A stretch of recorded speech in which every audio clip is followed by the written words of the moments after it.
मैंने आपको कहा था, मैं आपको बताऊंगा कि कौन कौन सी एपीसी सेल का नाम क्या है, कौन कौन सी सेल एपीसी सेल होती है, कौन कौन सी सेल एंटीजन प्रेजेंटिंग सेल होती है, एंटीजन को सेल की सरफेस पे प्रेजेंट करती है और किसके सामने प्रेजेंट करती है। बताओ, बी सेल या टी सेल? तो मैं कहूँगा टी सेल। क्यों? क्योंकि टी सेल की एफिनिटी क्या होती है, एंटीजन के लिए कम होती है। तो ये देखो, यहाँ लिखने वाला हूँ मैं एपीसी। एपीसी भाई 3 सेल आती है। कितनी सेल? 3 सेल। पहली सेल का नाम बताओ। देखो ध्यान से सुनिएगा, एपीसी में 3 सेल आती है। पहली है डेंड्राइटिक सेल। दूसरी सेल का नाम लिखो मैक्रोफेजेज सेल। तीसरी सेल का नाम लिखो बी लिम्फोसाइट सेल। पहले बच्चों आपको इसका फंक्शन तो पता है ना। बी लिम्फोसाइट सेल के 2 फंक्शन होते हैं। पहला तो क्या होता है, आपकी एंटीबॉडी फॉर्मेशन करती है। क्या करती है? एंटीबॉडी का फॉर्मेशन। दूसरा क्या काम होता है इसका बताओ?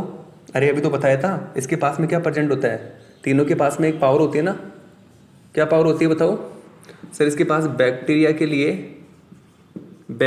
लिए रिसेप्टर प्रेजेंट होते हैं। बैक्टीरिया रिसेप्टर होते हैं, जिससे क्या करते हैं बताओ? ये जिससे बैक्टीरिया को एनगल्फ करते हैं। सर ये बैक्टीरिया का क्या करते हैं बताओ? ये बैक्टीरिया का फेगोसाइटोसिस करते हैं।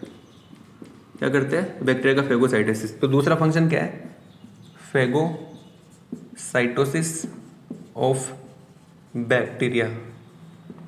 तो इसके 2 फंक्शन आप याद रखिएगा, बड़े काम आने वाले हैं। तो ये तो आपकी एपीसी की बात हो गई, ठीक है। ये तो आपकी किसकी बात हो गई? एपीसी की बात हो गई, राइट।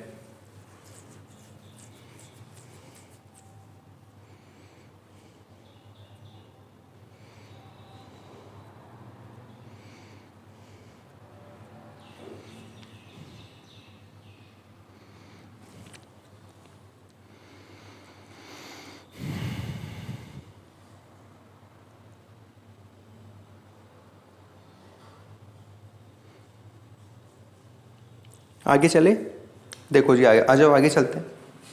अब एक चीज याद रखना, ये जो एपीसी होती है ना, एपीसी जो हमारी एपीसी होती है, एपीसी मतलब ये तीनों सेल, इन तीनों सेल के पास में बना के जा रहा हूँ यहाँ पे। ये देखो हमारी एपीसी है। एपीसी का मतलब जान के चलना, अब मैं तीनों सेलों की बात कर रहा हूँ, 3 सेल्स, इन तीनों ही सेलों की बात कर रहा हूँ, ठीक है। मैं इन तीनों ही सेलों के पास में ये वाला रिसेप्टर भी होता है, तो ये वाला रिसेप्टर भी होता है। इसका नाम तो क्या है बताइए? MSC सेकंड रिसेप्टर, और इसका नाम क्या है? MSC first receptor. तो आपसे पूछ ले एपीसी के पास में कौन सा MSC प्रेजेंट होता है, तो आप क्या कहोगे? सर एपीसी दोनों के दोनों MSC रखता है। अच्छा मैं बोलता हूँ एक नॉर्मल बॉडी सेल है, एक नॉर्मल बॉडी सेल है मेरे पास, ठीक है। नॉर्मल बॉडी सेल है, उस नॉर्मल बॉडी सेल के पास में कौन सा मिलेगा इन दोनों में से? तो ये नॉर्मल बॉडी सेल बना रहा हूँ, मान के चलो ये स्किन की सेल है। इस स्किन की सेल के पास में केवल और केवल क्या प्रेजेंट होगा बताओ?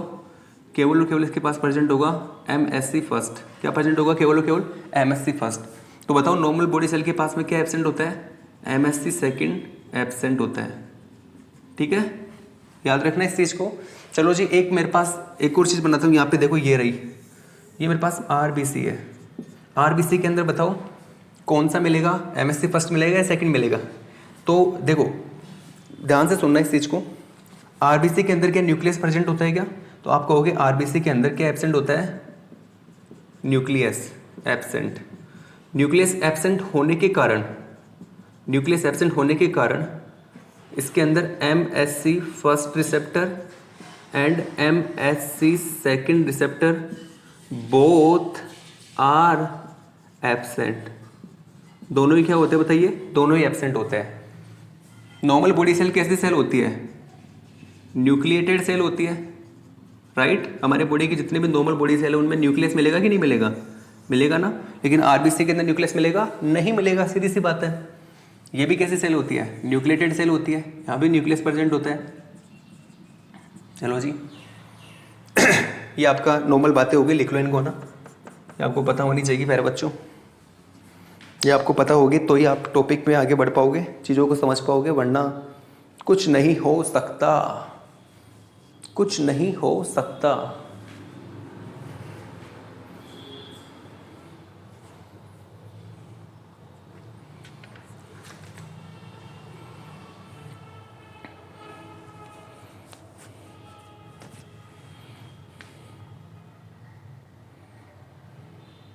आगे चलूँ क्या? बताइए, क्या मुझे आगे चलना चाहिए? बताइए।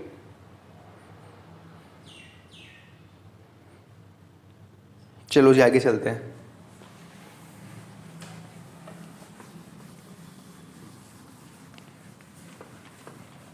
क्या मुझे आगे चलना चाहिए? बिल्कुल चलना चाहिए सर आपको आगे। ये देखो, ये मेरे पास एक सेल है, इसका नाम है एपीसी। बताओ कौन कौन सी हो सकती है? डेंड्राइटिक सेल, मैक्रोफेजेस, तीसरी कौन सी है? B lymphocyte. ठीक है ना भैया बच्चों? ध्यान से सुनना, ध्यान से सुनना। क्या इसके पास में ये कंडीशन होगी? होगी। क्या इसके पास में ये कंडीशन होगी? होगी।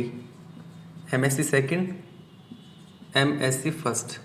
ठीक है, मान के चलो ये कौन सा पेप्टाइड लेके चल रहा है? वायरल पेप्टाइड, सरफेस पे पड़ा हुआ है। तो बताओ ये एपीसी वायरल पेप्टाइड को कहाँ प्रेजेंट करेगी? सीधी सी बात है सर, टी सेल को प्रेजेंट करेगी। किसको प्रेजेंट करेगी? टी सेल को प्रेजेंट करेगी सर। और टी सेल भी दो तरह की होती है बच्चों, आपको पता होगा। एक तो होती है टी हेल्पर सेल और एक होती है T killer cell, oh sorry, T cytotoxic cell. T cytotoxic cell. तो कौन सी इनमें से भी कौन सी टी सेल को प्रेजेंट करेगी? आपसे पूछ ले कि जो आपका एंटीजन प्रेजेंटिंग सेल होती है, ये अपने जो वायरल पेप्टाइड को, ये यहाँ कौन सा पेप्टाइड बाइंड करता है बताइए? यहाँ कौन सा पेप्टाइड बाइंड करता है? बैक्टीरियल पेप्टाइड को कौन सी टी सेल के साथ, टी सेल के पास प्रेजेंट करेगी? तो ये प्रेजेंट करेगी टी हेल्पर सेल को। कौन सी सेल को प्रेजेंट करेगी? टी हेल्पर सेल को।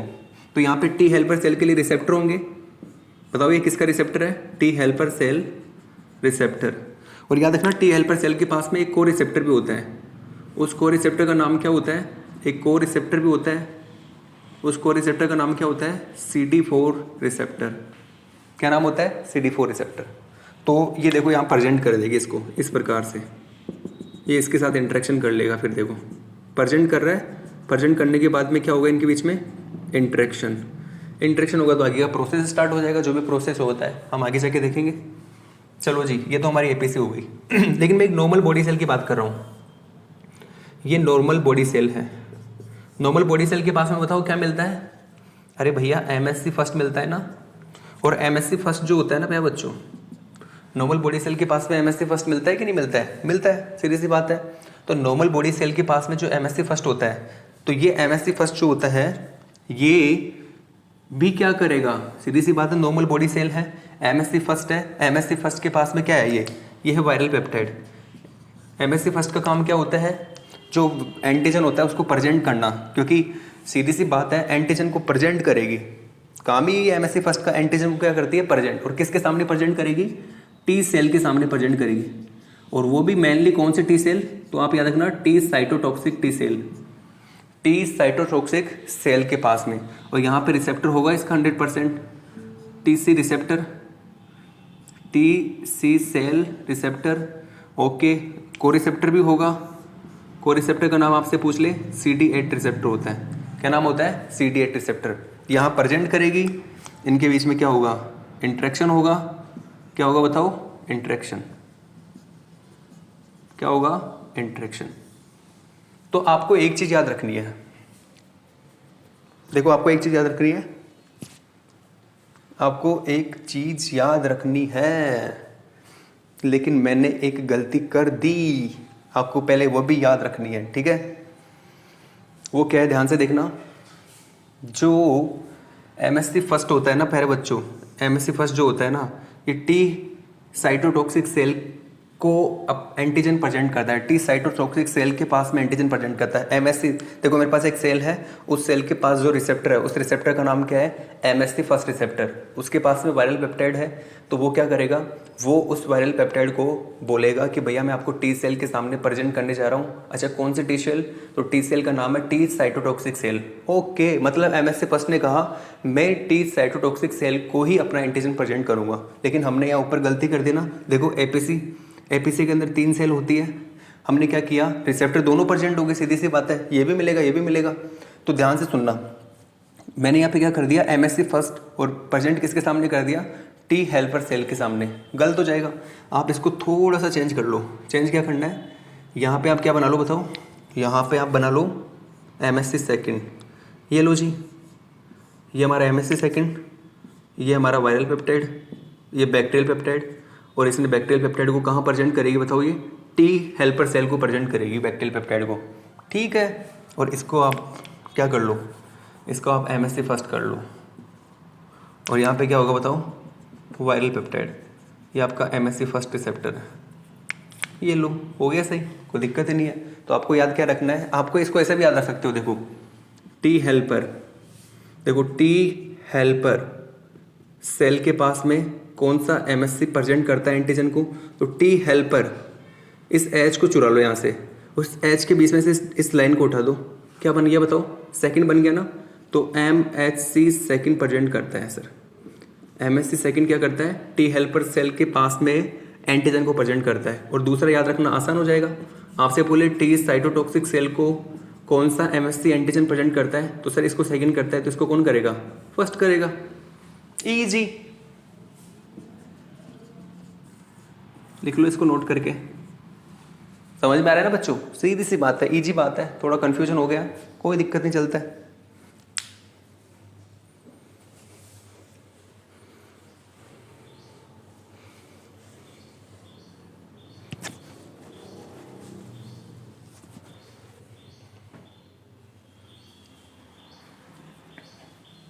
अच्छा, मुझे एक बात का जवाब दीजिए, ये जो आपकी APC के ऊपर ये MSC फर्स्ट रिसेप्टर है, MSC फर्स्ट रिसेप्टर बताओ इस वायरल पेप्टाइड को किसको प्रेजेंट करने वाला है। अरे भाई सीधी सी बात है, APC सेल है ना, APC सेल के पास में दोनों रिसेप्टर प्रेजेंट होता है, तो MSC सेकंड तो किसको प्रेजेंट करता है, टी हेल्पर सेल को, और MSC फर्स्ट किसको प्रेजेंट करेगा, देखो MSC फर्स्ट किसको प्रेजेंट करता है, टी साइटोटॉक्सिक सेल को। तो ये MSC फर्स्ट इस वायरल पेप्टाइड को किसको प्रेजेंट करेगा, टी साइटोटॉक्सिक सेल को। APC के पास दोनों रिसेप्टर प्रेजेंट होता है, तो ये टी साइटोटॉक्सिक को भी प्रेजेंट करेगी और टी हेल्पर को भी प्रेजेंट करेगी, राइट। आगे चलते हैं।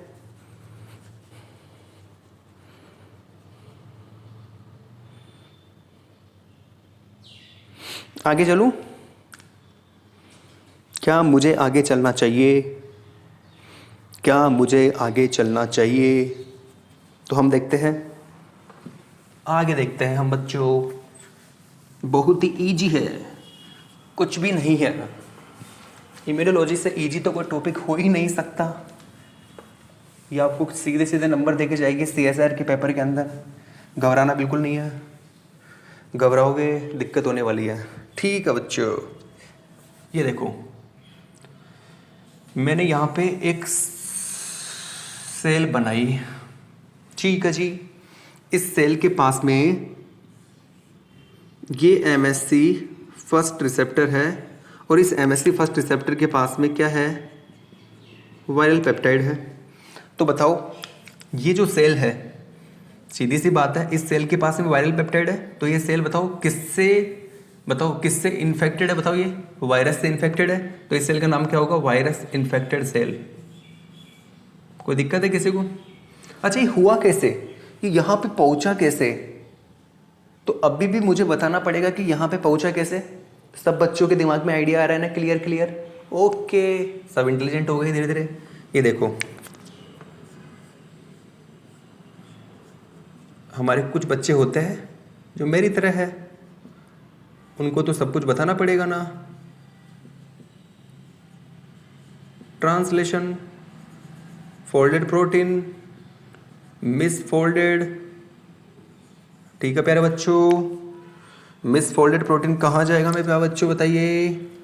सर ये जाएगा यूबिक रूटीन प्रोटियाजोम सिस्टम के पास में, यहाँ पे इसके टुकड़े हो जाएंगे सर, यहाँ से वायरल पेप्टाइड आएंगे सर।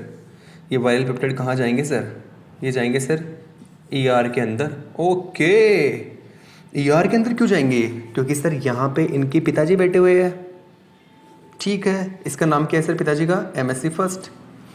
ये यहाँ जाके सर देखो, चैनल होते हैं ना बच्चों, भूल रहे हो क्या बातों को, चैनल होते हैं, ये अंदर आ गए, इंटरेक्शन करेगा, वेसिकल बनाएगा। ये लो जी, वेसिकल बना दी है, क्या बना दी है बताओ, वेसिकल बना दी है। ये देखो, ये देखो वेसिकल बना दी है। ये वेसिकल इस प्रकार से क्या ये वेसिकल यहाँ जाके प्रेजेंट हो जाएगी? किसी को दिक्कत है क्या रे? नहीं है सर, दिक्कत हो ही नहीं सकती सर, पढ़ा भी कौन रहा है, दिक्कत कैसे हो सकती है? Okay, thank you so much. आगे चलते हैं। तो वायरस इन्फेक्टेड सेल है, क्या हमें इसे जिंदा रखना चाहिए? वायरस इन्फेक्टेड सेल है, क्या हमें इसे ज़िंदा रखना चाहिए हमारी बॉडी के अंदर? तो मैं कहूँगा कि इसको ज़िंदा रखने का मतलब है सीधी सीधी आपकी बेवकूफ़ी। आप बेवकूफ़ हो अगर आप इसको ज़िंदा रखने की सोच रहे हो तो। नहीं रखना ज़िंदा, नहीं रखना तो इसको प्रेजेंट करना है। MSC फर्स्ट रिसेप्टर है, कहाँ प्रेजेंट करेगा जल्दी बताइए, कहाँ प्रेजेंट करने वाला है, थोड़ा जल्दी बताइए। ये इसको कहाँ प्रेजेंट करेगा? इसको प्रेजेंट करेगा सर MSC फर्स्ट रिसेप्टर है। MSC फर्स्ट रिसेप्टर सर बात करता है केवल और केवल TC सेल से, और किसी से बात नहीं करेगा। ये TC सेल से बात करेगा तो यहाँ पर क्या होगा मेरे प्यारे बच्चों? इस TC सेल के पास में रिसेप्टर होगा कि नहीं होगा? TC cell receptor. ओके ठीक है, इसने इसको प्रेजेंट कर दिया सर। ये देखो ये इंटरेक्शन हो गया, और रे जैसे ही इंटरेक्शन होगा TC सेल पागल हो जाएगी। ये बोलेगी अरे रे वायरस इन्फेक्टेड सेल बॉडी में घूम रहा है, तुम कर क्या रहे हो भैया? TC सेल बोल रहे हैं वायरस इन्फेक्टेड सेल बॉडी में घूम रहा है, आप कर क्या रहे हो? TC सेल को जैसे ही पता लगेगा, जैसे इंटरेक्शन होगा यहाँ TC सेल के पास में वेसिकल होती है। ये जो वेसिकल होती है, इस वेसिकल में ग्रेंजाइन होते हैं। क्या होते हैं? ग्रेंजाइन। अरे रे इस वेसिकल के अंदर क्या होते हैं बच्चों? इस वेसिकल के अंदर ग्रेंजाइन होते हैं। ये डॉट डॉट बना रहा हूँ ना, इनका नाम क्या है? ग्रेनजाइन। अरे मीनिंग गलत लिख दिया, ग्रेनजाइन, ठीक है। और इस वेसिकल के पास में होता है, क्या नाम होता है इसका बताओ? परफोरिन। अच्छा, ग्रेंजाइन और परफोरिन, ये वेसिकल यहाँ पे फ्यूज होने वाली है। कहाँ पे फ्यूज होगी? प्लाज्मा में। इसको थोड़ा बड़ा बना लेगा, क्या फ़र्क पड़ता है, तुम वैसे भी बड़े बच्चे हो सब, तुम्हें तो कैसे भी समझाओ बस समझ में आना चाहिए सर, कैसे भी बनाओ। फ्यूज होगी, देखो ये फ्यूज हो गई। तो यहाँ अंदर का मटेरियल कहाँ रिलीज हो गया बताओ? ये अंदर का मटेरियल कहाँ रिलीज हो गया? बाहर। ये तो आपके देखो क्या आ गए? परफोरिन आ गए। ये आपके क्या आ गए? ग्रेंजाइन आ गए। किसी को कोई दिक्कत है क्या? नहीं है, सीधी सी बात है सर। क्या दिक्कत कैसे हो सकती है सर? पढ़ा भी कौन रहा है? इसका नाम क्या बताओ? इसका नाम है ग्रेंजाइन। इसका नाम क्या है बच्चों? परफोरिन। परफोरिन का काम पता है क्या होता है? परफोरिन का काम होता है प्लाज्मा मेम्ब्रेन के अंदर क्या करना? पोर करना, छेद बनाना। प्लाज्मा मेम्ब्रेन में क्या करता है? ये पोर करता है। और ग्रेंजाइन का काम क्या होता है? ये डिग्रेड करता है। किसको डिग्रेड करता है? Virus infected cell. चलो जी, तो ये इधर आएगा, देखो ये परफोरिन आया इधर। परफोरिन जैसे यहाँ पे आएगा चैनल बना देगा। क्या बना दिया इसने? चैनल। इस चैनल में से होते हुए अंदर बताओ कौन जाएगा? इस चैनल में से होते हुए अंदर बताओ कौन जाएगा? ये देखो अंदर आ गया ये अंदर आके पता है क्या करेगा? थोड़ा डिटेल में चलते हैं। ये क्या करेगा? यहाँ पे होता है प्रोकैस्पेसिस 10। इस प्रोकैस्पेसिस 10 को कन्वर्ट कर देगा, पता है बच्चों किसके अंदर? इस प्रोकैस्पेसिस 10 को ये कन्वर्ट करेगा किसके अंदर? कैस्पेसिस 10 के अंदर। और कैस्पेसिस 10 जो होता है ना, ये खुद प्रोटीएज होता है। क्या होता है? प्रोटीएज। तो कैस्पेसिस 10 क्या करेगा? प्रोकैस्पेसिस 3 को कन्वर्ट करेगा किसके अंदर? कैस्पेसिस 3 के अंदर। और ये खुद भी प्रोटीएज होता है, ठीक है। और कैस्पेसिस 3 पता है क्या करता है? ये आईकेड होता है, आईकेड। उस आईकेड को कैड में कन्वर्ट कर देगा। आई यहाँ पे छोटा लिखो, आईकेड को कैड में कन्वर्ट कर देगा। कैड क्या होता है? ये भी प्रोटीएज होता है। और ये मेनली क्या होता है? डीएनएज होता है। ये आईकेड जो होता है ना, आईकेड याद रखना बच्चों, इसका पूरा नाम लिख रहा हूँ मैं यहाँ। इसका पूरा नाम होता है कैस्पेसेस एक्टिवेटर एक्टिवेटर डीएनएज, क्या नाम होता है इसका, कैस्पेसेज एक्टिवेटेड डीएनएज। डीएनए जो है मतलब ये कहाँ पे जाएगा, ये जाएगा न्यूक्लियस के अंदर। ये आपका न्यूक्लियस है, जो डीएनए होगा उस डीएनए के पास पे जाएगा ये कैड, और उस डीएनए को क्या करेगा, ये देखो इसको बना रहा हूँ मैं, ये आपका न्यूक्लियस है, ये डीएनए है, इस डीएनए के पास जाएगा ये कैड, और इस डीएनए के क्या कर देगा, टुकड़े टुकड़े कर देगा, डिग्रेड कर देगा डीएनए को। डीएनए को डिग्रेड होने का मतलब क्या, यह सेल बचेगी क्या, खत्म कहानी। आपकी जो वायरस इन्फेक्टेड सेल है वो क्या हो जाएगी, डिग्रेड हो जाएगी। डीएनए डिग्रेड हो चुका है, कहानी आगे की सोच ही नहीं सकते हम। डीएनए डिग्रेड हो जाएगा, कुछ भी नहीं बनेगा, आपका ये भी नहीं बन पाएगा, एमएससी फर्स्ट रिसेप्टर बनेगा ही नहीं, कहानी खत्म हो जाएगी सारी की सारी। तो ये पूरी बात है, आपको पता होना चाहिए वायरस इन्फेक्टेड सेल अगर बॉडी में आ जाती है तो उसको कैसे डिग्रेड किया जाता है। ठीक है जी।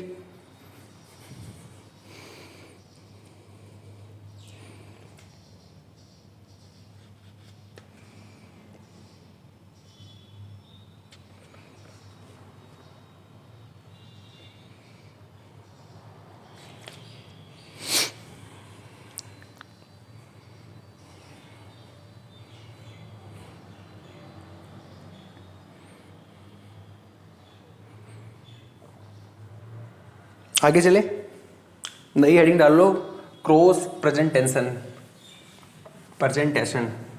क्रॉस प्रेजेंटेशन क्या चलेगा भैया।